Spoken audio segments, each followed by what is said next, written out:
বেপরোয়া ট্রাকের ধাক্কায় সড়কে ঝরে গেল 4 প্রাণ। হাসপাতালে কাতরাচ্ছেন আরও 3 জন।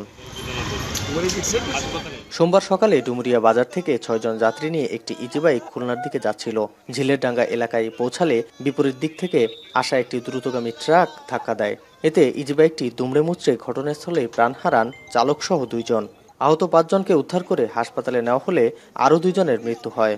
রাস্তার যে অবস্থা, বারবার আমি কয়েক যে খুলনা উঠিস খুব ভালো মানুষ। অ্যাক্সিডেন্ট হয়ে ইজি বাইকটা ওই ট্রাকের তলে ঢুকিয়ে আছে। ড্রাইভার আর হেল্পার এই সাইডে মারিতে দৌড় দিছে, আর এই জায়গায় দেখি আসে দুটো তিনটে মানুষ পড়ে আছে। ফায়ার সার্ভিস আসার আগেই কয়েকজনকে স্থানীয় ডুমুরিয়া স্বাস্থ্য কমপ্লেক্সে পাঠানো হয়েছে, 4 জনকে। এটা ইনফরমেশন পাওয়া গেছে। এরপরে ফায়ার সার্ভিস বাকিদেরকে উদ্ধার করে মোট 6 জনকে খুলনা মেডিকেল কলেজ হাসপাতালে প্রেরণ করে।